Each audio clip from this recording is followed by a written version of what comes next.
তারাপীঠের থেকে মায়ের প্রসাদ এসে দিয়ে গেল। তারাপীঠ থেকে আমরা সবাই মায়ের প্রসাদ, অন্নপ্রসাদ পেয়েছি। এর থেকে বড় প্রাপ্তি বোধহয় জীবনে হয়নি। অনেক দিনেরই ইচ্ছে ছিল মা তারাপীঠ দর্শন করেছি, মায়ের প্রসাদ অল্প হলেও পাওয়ার।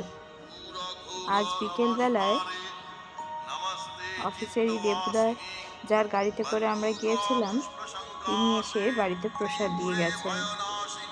সত্যি মায়ের এই অন্নভোগের প্রসাদ পাওয়া আমাদের কাছে একেবারে আশ্চর্যজনক। দেবুরা যখন দরজায় কড়া নেড়ে আমাকে ডাকলো, আমি তখন সত্যি অবাক হয়ে গিয়েছি এই শুনে। সঙ্গে সঙ্গে দেবুরা এইটাও জানলো মায়ের ভোগে মাছ দেওয়া হয়েছে, আপনি তবে মাছ খাবেন না। আমার তাতে কিছু যায় আসে না, একটা অন্নভোগ মায়ের নামে অবশ্যই আমি গ্রহণ করতে পারি। তিনি যে আমাদের কথা মাথায় রেখে মায়ের এই সমস্ত রকমের অন্নভোগ পাঠিয়েছেন, এটাতেই ভীষণ রকমের একটা আনন্দ হচ্ছে। খাওয়ার পরে আমার সত্যিকারের দেখাতে হয়তো পারিনি, লোমগুলো একেবারে খারাপ হয়ে গিয়েছিল। আমি সোরিয়াসিসের পেশেন্ট, ওই জন্য স্কিন টোনটা হয়তো আলাদা রকম। এত দূর থেকে প্রসাদটা কে আনলো?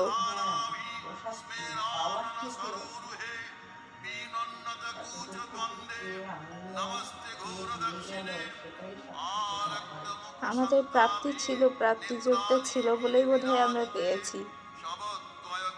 সেই ভোগ এই বেলা 4টের সময় এসছে দেবুদার হাত দিয়ে।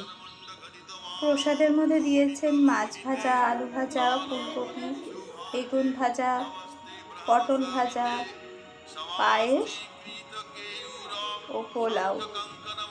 মায়ের এই মহাভোগ পেয়ে সত্যি ভীষণ আনন্দ হচ্ছে। এর অন্নভোগ পেয়েই আলাদাই একটি তৃপ্তি এসছে। তারাপীঠ থেকে চলে আসার আগে আই লাভ তারাপীঠে কয়েকটা ছবিও তুলে নিয়েছিলাম। সবাইকে দিলাম। ভোগ খাওয়ার প্রারম্ভে জয় মা তারা